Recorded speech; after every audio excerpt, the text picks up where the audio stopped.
संक्षिप्त महाभारत के अनुशासन पर्व में अन्न, स्वर्ण और जल आदि दान करने का महत्व है।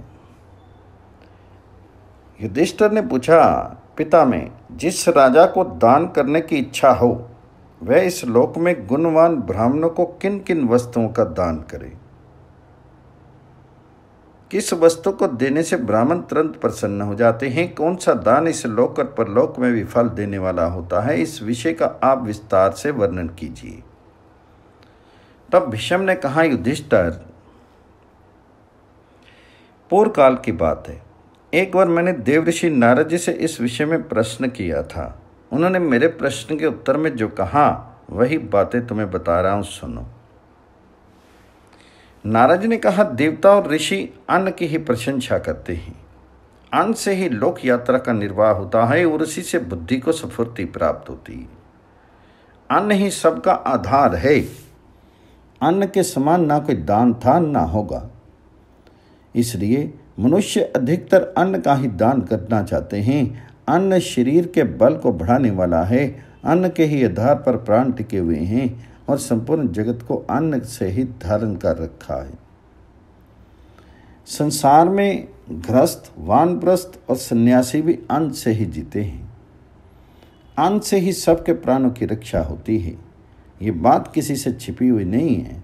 अतः जो कल्याण चाहता हो वह अन्न के लिए दुखी बाल बच्चों वाले महात्मा ब्राह्मण को और सन्यासी को अन्न दान करे।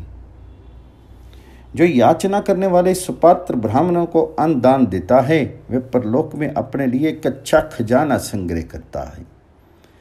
रास्ते का थका मांदा बूढ़ा रागीर यदि घर पर आ जाए तो अपना कल्याण चाहने वाले गृहस्थ को उस आदरणीय अतिथि का सत्कार करना चाहिए। जो पुरुष मन में उठे हुए क्रोध को दबाकर और ढा छोड़कर सद्वर्ताप पूर्वक अन्न दान करता है उसे इस लोक और परलोक में भी सुख मिलता है। अपने घर पर नीच से नीच मनुष्य भी आ जाए तो उसका अपमान नहीं करना चाहिए। चंडाल और कुत्ते को दिया हुआ अन्न भी कभी व्यर्थ नहीं जाता। जो मनुष्य कष्ट में पड़े हुए अपरिचित राही को प्रसन्नतापूर्वक अन्न देता है उसे महान धर्म की प्राप्ति होती है। जो देवताओं, पितरों, ऋषियों, ब्राह्मणों और अतिथियों को भी अन्न देकर संतुष्ट करता है वह विशेष पुण्य फल का भागी होता है। जो महान पातक करके भी याचक मनुष्य को और उसमें भी विशेषतः ब्राह्मण को अन्न देता है वह अपने पाप के कारण मोह में नहीं पड़ता। अन्न का दान ब्राह्मण को और शूद्र को भी देने से महान फल होता है। यदि ब्राह्मण अन्न की याचना करे तो उससे गोत्र, शाखा, वेद अध्ययन और निवास स्थान आदि के विषय में प्रश्न नहीं करने लगे। तुरंत ही उसकी सेवा में अन्न उपस्थित कर दें। जैसे किसान अच्छी वृष्टि मनाया करते हैं उसी प्रकार पितर भी ये सोचा करते हैं कि क्या कभी हमारा भी पुत्र या पुत्र अन्न दान करेगा। ब्राह्मण एक महान प्राणी है। वह यदि स्वयं अन्न की याचना करता है तो कोई सकाम मनुष्य हो या निष्काम वह उसे दान करके अवश्य पुण्य प्राप्त करे। ब्राह्मण सब मनुष्यों का अतिथि और सबसे पहले भोजन का अधिकारी है। भिक्षुक ब्राह्मण जिस घर पर जाते हैं वहां से यदि सत्कार पूर्वक भिक्षा प्राप्त पाकर लौटें तो उस घर की संपत्ति बढ़ती है। जो मनुष्य इस लोक में सदा अन्न, गृह और मिष्टान का दान करता है वे देवताओं से सम्मानित होकर स्वर्गलोक में निवास करता है। अन्न ही मनुष्यों के प्राण हैं। अतः अन्न दान करने वाला मनुष्य पशु, पुत्र, धन, भोग, बल और रूप भी प्राप्त करता है। जो पुरुष अन्न दान करता है वे संसार में प्राणदाता और सर्वस्व देने वाला कहलाता है। अतिथि ब्राह्मण को विधि पूर्वक अन्न दान देकर मनुष्य परलोक में सुख पाता है और देवता भी उसका आदर करते हैं। युधिष्ठिर, ब्राह्मण सर्वश्रेष्ठ प्राणी और उत्तम क्षेत्र हैं। वहाँ जो बीज बोया जाता है वह महान पुण्य फल देने वाला होता है। अन्न का दान ही एक ऐसा दान है जो दाता और भोक्ता दोनों को प्रत्यक्ष रूप से संतोष देने वाला होता है। इसके सिवा और जितने दान हैं उसका फल तो परोक्ष है।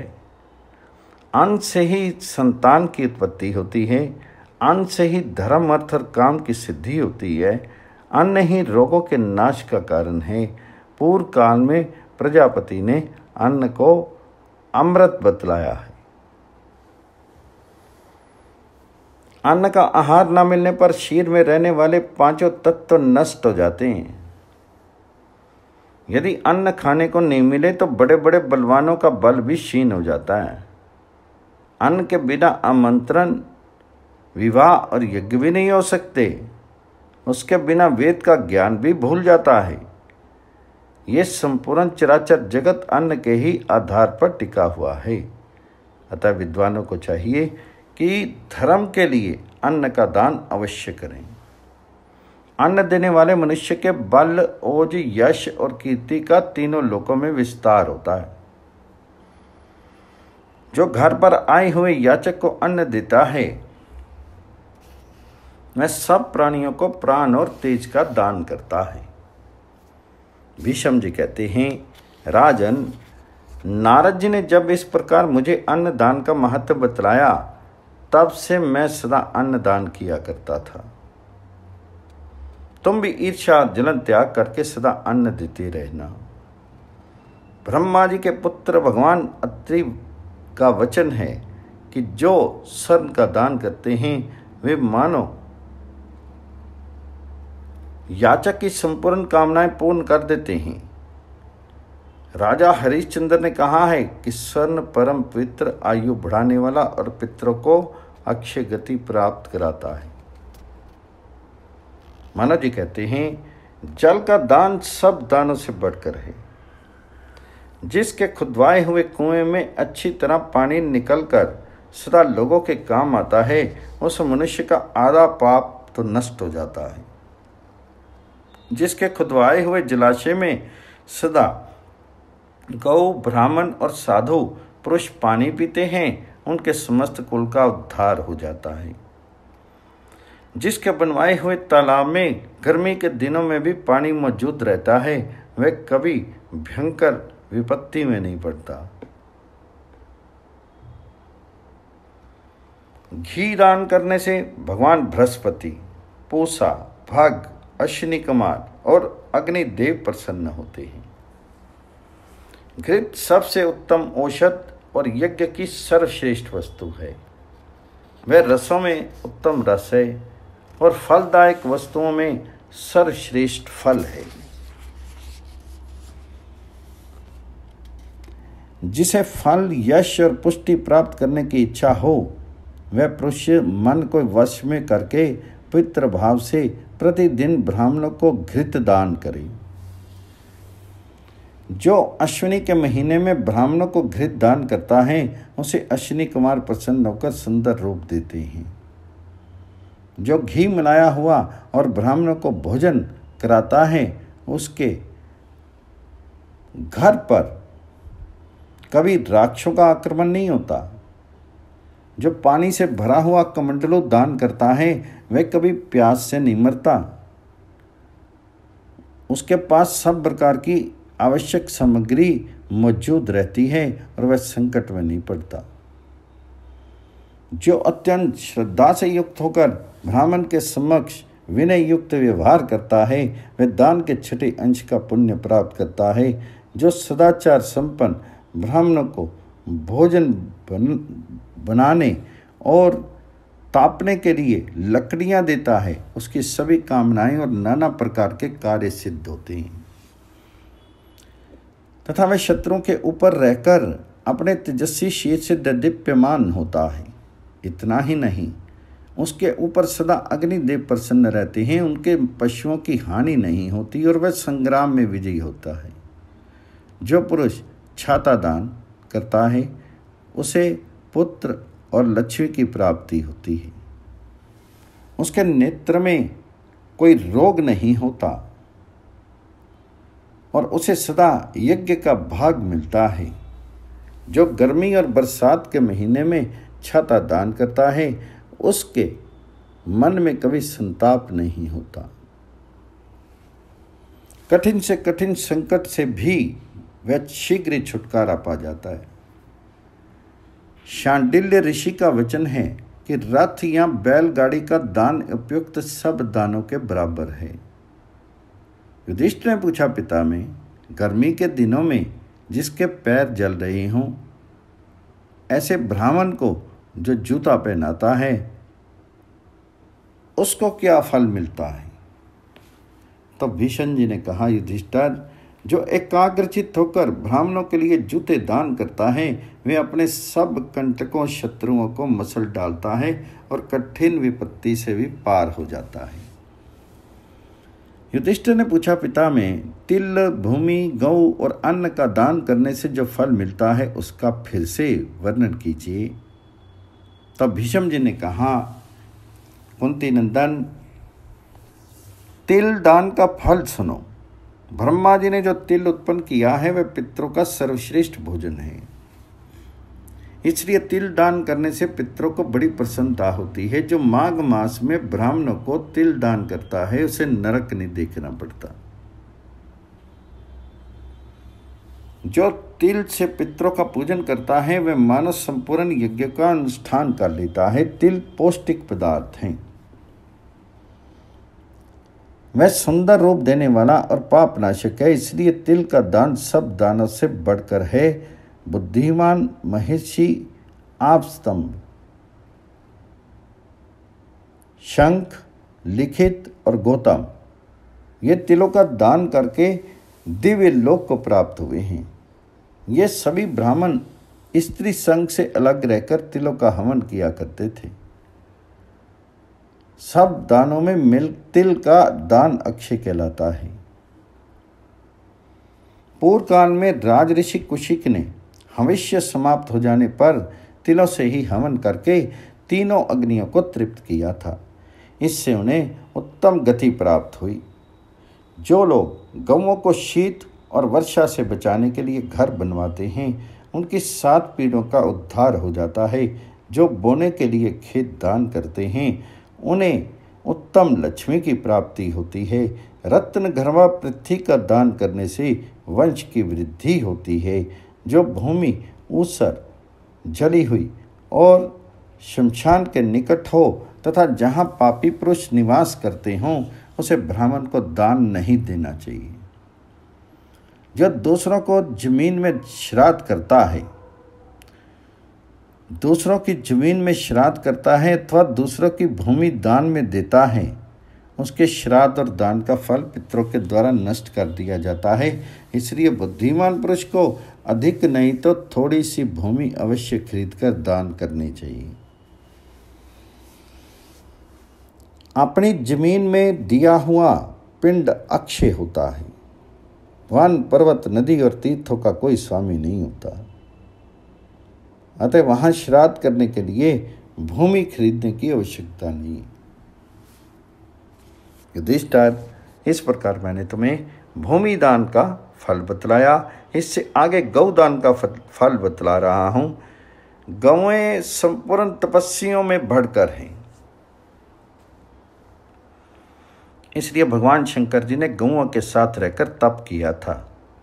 जिस ब्रह्मलोक में सिद्ध ब्रह्म ऋषि भी जाने की इच्छा करते हैं, वहीं ये गौएं चंद्रमा के साथ निवास करती हैं।